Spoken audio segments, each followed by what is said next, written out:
I've spoken of 1,000 points of light, of all the community organizations that are spread like stars throughout the nation doing good.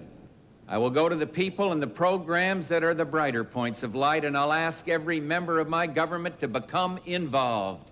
Duty, sacrifice, commitment, and a patriotism that finds its expression in taking part and pitching in.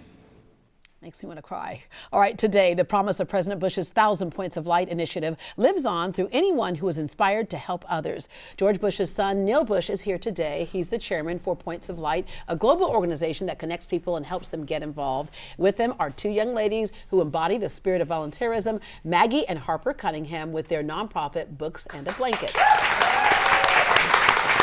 Oh my gosh, I remember that very moment when your dad said that. And it was about the fact that not any one of us can save the world, but when we all do our part, we make a world of difference. And it's also a recognition that the government isn't going to solve our problems, and we as democratic people, free people, have an opportunity to roll up our sleeves and to intervene in the lives of others, to lift others, to find the best in others.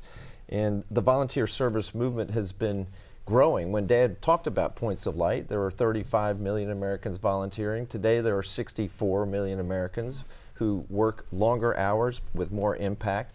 And it's amazing to see some incredibly innovative programs that are started by old and young. Yeah, you're going to hear a great story in a minute. Right. But because your parents were very philanthropic, and volunteerism was at the heart of both your mom Barbara and your dad. It passed it on to you all, the children, and to the grandchildren. Yes, I'm very proud. Now you're going to make me cry. Yeah. By the way, you've got beautiful studios here. For the television audience, before you came to your new studios, you were I don't know, what would you say? Harvey took over. Yeah. Harvey took over your studio, and you moved into the Big Brothers Big Sisters studio, which my son had a big role in helping to build. He runs the largest Big Brothers Big Sisters agency in the United States. We're very, very proud of that. So my parents have created a culture of service. My mom and dad made it very clear, you don't have to be president, you don't have to be governor, you don't have to be first lady. All of us have a role to play. Anybody can roll up their sleeves. Everybody can get active and involved in their community. Even kids. Kids. And it's so inspiring to see kids doing amazing things. My kids have done amazing things. These kids are incredible. Yeah. Harper, what was the idea that you came up with? Well, when we were in elementary school, we had the idea to give books to other kids who didn't have them because we have grown up loving reading. And so we decided that we would give books and blankets to kids in elementary schools. And how did you come up to realize, Maggie, that there are other kids who just didn't have books? Because sometimes in our world as kids, when we have things, we don't realize that other kids don't. Well, my first volunteer experience was when I was 3, and I'm sorry. Let me just say this right now. I feel like I have failed as a parent. When you were 3, you did your first volunteer experience. Yes, we went to a Habitat for Humanity home, and we went and we gave them like books and sheets for their bed, and just things that you would want to have in your new house. Yeah. And that's when we realized that not all kids had books in their houses. Yeah, and I can tell you, I've been to different shelters, and kids are so used to being uprooted and moving all the time that if they can have something to call their own, it makes such a difference. And a book is a story that opens the world to them, right? And then you all decided not just books, but blankets as well? Yes, the blankets were actually Maggie's idea. And well, now we've given over 12,000 blankets and 100,000 books.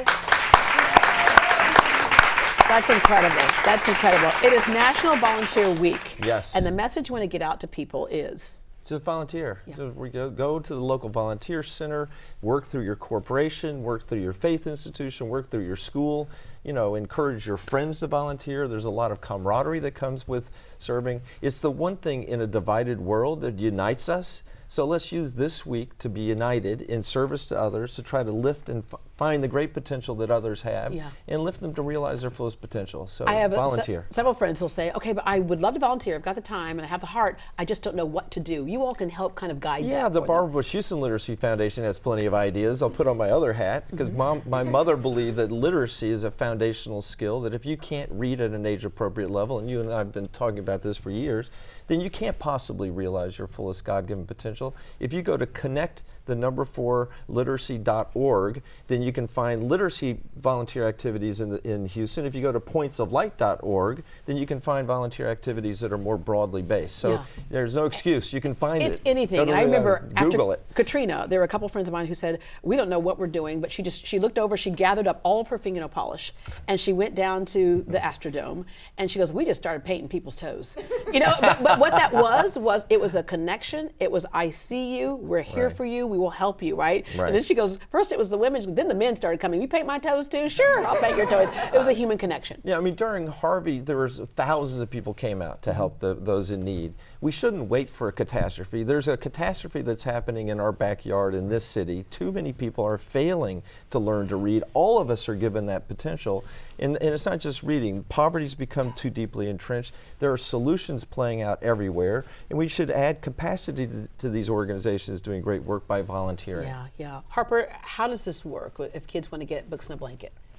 Well, so we have certain schools in our area that we give to, and then but the schools will either contact them or the schools will contact us and ask if they can be recipients for books in the blankets this year. Yeah, so the kids are receiving their books in a blanket, which they love, but you get something else in return that's priceless. And Maggie, how does it make you feel to be able to help at this age? It feels great to know that we're making an impact in these kids' lives and that we all can do something to help improve other people's lives. Yeah. My son is 15. I am interviewing for wives right now. They're like, no, sorry. But you're two amazing young ladies, and thank you very much. And studies do show that when kids volunteer, they're more likely to grow up to raise kids who volunteer, which is case in point in your family, as I talked about earlier. Exactly right. All right. We would like to make some donations. First of all, Martella said, okay, here's my book here. So we're going to make this as a donation of a book, right? And then we have collected some books in our office, the Great Day staff, and so we want to donate these books to you all as well. Thank you. Thank you so much. Yes, and it's all good because I have gone through I had to weed some out, but but no, good children's books and in good condition. If we can donate those or buy new books or donate, those are all kinds of ways that we can help. And there's a daily Points of Light award. Daily Points of Light award, and these guys were recipients of it. We were really proud to give them that award with my dad present 3 years ago. Aww. So. When they were 2 years old. Yeah. All right. Yeah, right.